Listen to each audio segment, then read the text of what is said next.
What's going on, guys? It's Fuzzy. Welcome back to yet another NFL recap. We are going to do this episode a little bit different because we are going to jump straight into the action, and also I'm not going to talk a whole lot in depth about the games. We're just going to go from game to game to game so you guys can get as much information as possible. If you're going to any football games, make sure that you guys use code Fuzzy on SeatGeek to save $20 off football games, concerts, baseball games, anything like that. And it's time to start talking football. On Thursday, we had the Rams versus the Seahawks. Russell Wilson is showing the entire league that he is going to be the 2019 MVP, maybe aside from Patrick Mahomes or Christian McCaffrey. We'll talk about both those guys in just a second. But Wilson, he threw 4 touchdowns and also one to Chris Carson with 2 minutes and 28 seconds on 4th and goal to give the Seahawks a W over the Rams. The Rams are looking very decent in 2019 with a 3-2 record. Moving on to the Cardinals and the Bengals, a lot of people thought that this one was going to be a sloppy game, but actually, in my opinion, it turned out to be very exciting. Andy Dalton tried to complete a comeback in the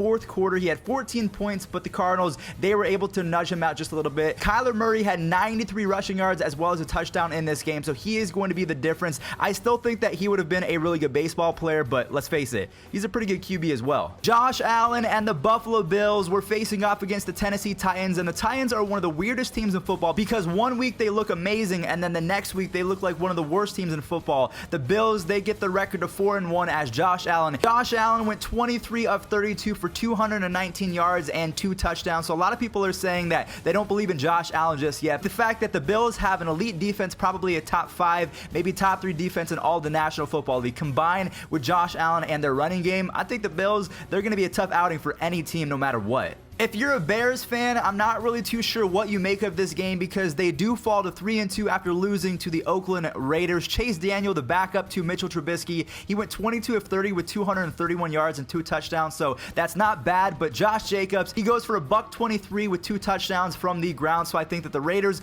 they're a very underrated squad as they were able to pick up a W in London. Do you think that the Raiders are going to be a prominent team in their division because the Broncos, they picked up a game against the Chargers are not looking pretty good, but of course, when we're talking about the West, I mean, there's the Chiefs, so really, what chance do they have? Teddy Bridgewater is doing his best job to keep the Saints afloat, and he is doing a magnificent job. He was 26 of 34 yesterday with 314 yards and 4 touchdowns. Michael Thomas had a massive game with 182 yards and 2 touchdowns. I really think that this Saints team, they have to be the second best team in my power rankings, right behind the Patriots. I think you have the Packers in the top 5, as well as the Chiefs or the Eagles. You could probably get away with putting those in the top 5. But yeah, these Saints were able to secure a victory over the Buccaneers, who tried their best to put up a fight. They actually don't look too bad. Moving on over to the Giants versus the Vikings, I think that this was Daniel Jones' first instance of getting some humble pie. Kirk Cousins, everyone has been saying that he is a tier 3, tier 4, one of the worst quarterbacks in all of the NFL. Maybe he should even be a backup quarterback. I mean, maybe they had a point because he was very average and getting paid $28 million. Do the math, that does not make sense, but he led the Minnesota Vikings over the New York Giants as he threw for 2 touchdowns and 306 yards. Dalvin Cook, he continues to absolutely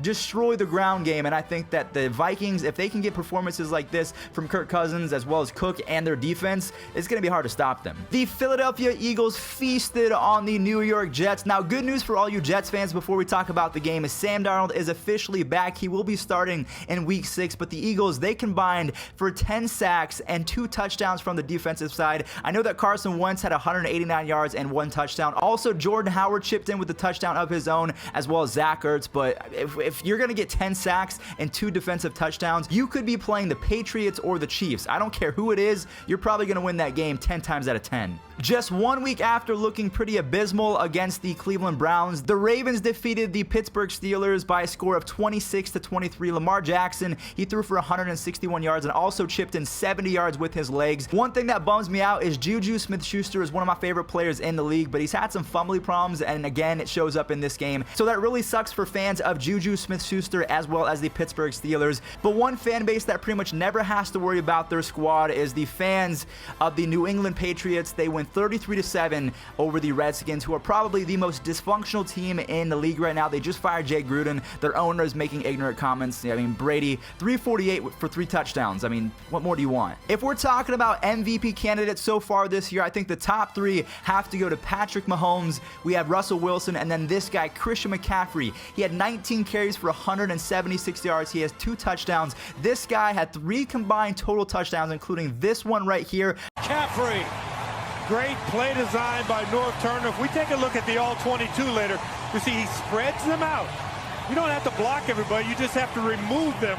And then at the... I just don't know why a lot of people said that he was going to be not a great NFL prospect. A lot of people were saying he wasn't very fast, even though for a running back, I would say that he does have some moves, as the Panthers went 34-27, even after Gardner Minshew threw for almost 400 yards and 2 TDs. So yeah, the Panthers with Kyle Allen and Christian McCaffrey doing their thing, they're good. Between Deshaun Watson, Carlos Hyde, Will Fuller, I just think that the Texans are absolutely stacked. AJ Watt was paying homage to Alex Bregman in that game, so it was just an all-around great day for Texas fans. Well, I guess maybe not, because the Astros did just lose to the Rays, but I think that they are going to take that series. The Broncos, who are my team, finally get their first win on the season as they beat the Chargers 20-13. This was a surprise victory for me, especially because Joe Flacco, I just do not believe in him, but Cortland Sutton had 92 yards and 1 touchdown, and Phillip Lindsay, 15 carries for 114 and a touchdown. That'll do. The last 3 games that we have to talk about, these were kind of exciting. Just kidding. The last one, the 49ers versus the Browns, we'll talk about that. Man, that was a stinker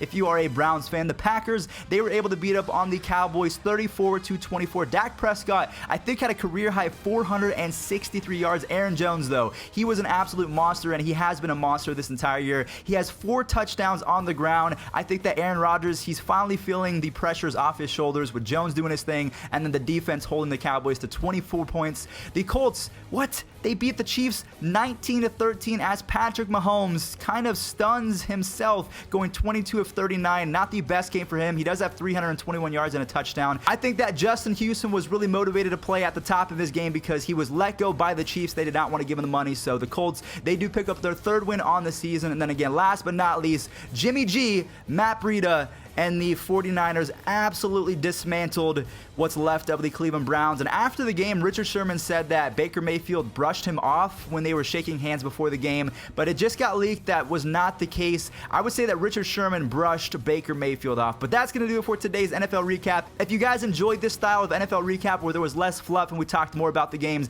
make sure you leave a like on this video and subscribe for Week 6 coming next Tuesday right around 5 o'clock Pacific Standard Time. So thank you all so much for watching, and enjoy your day. Peace out.